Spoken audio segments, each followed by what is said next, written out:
ধন্যবাদ ফয়সাল আপনাকে। দেখতে পাচ্ছেন যে চট্টগ্রামে কাতালগঞ্জ সুলভবহর সহ কয়েকটি জায়গায় কিন্তু সড়কের উপরে হাঁটু কোমর পানিতে তলিয়ে গেছে।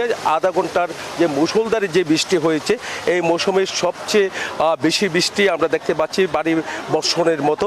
তবে এই বৃষ্টিতে তলিয়ে গেছে চট্টগ্রামের কাতালগঞ্জের যে সড়কটি দেখতে পাচ্ছেন, এর পাশে যে সুলভবহর অলিগলি যেগুলো আছে সব জায়গায় পানি উঠেছে। তবে স্বস্তি ফিরেছে প্রবর্তক মোড়ের যে খালের যে বাঁধ ছিল সে বাঁধগুলো তুলে দেওয়ার কারণে কিন্তু প্রবর্তকে এবার পানি জমেনি। তবে নতুন নতুন জায়গায় পানি জমতে শুরু করেছে। এখনও জলাবদ্ধতা নিরসনের যে কাজ চলছে, মেগা প্রকল্পের কাজ চট্টগ্রাম উন্নয়ন কর্তৃপক্ষের, একই সাথে সিটি কর্পোরেশনের খালগুলো পরিষ্কার করার যে কাজটি চলছে সেই কাজটি কিন্তু তারা অব্যাহত রেখেছে বলে আমাদেরকে জানিয়েছেন। দেখতে পাচ্ছেন যে দোকানের মধ্যে পানি প্রবেশ করেছে, সেখানে ক্ষয়ক্ষতির সংখ্যা থেকে যেতে পারে। তবে যদি বৃষ্টি যদি না থামতো তাহলে কিন্তু আরও ভয়াবহ রূপ নিত জলাবদ্ধতা।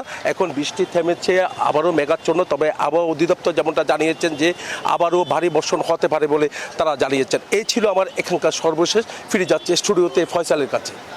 চট্টগ্রাম থেকে জলাবদ্ধতার খবরাখবর জানাচ্ছিলেন সহকর্মী নয়ন বড়ুয়া। জয়।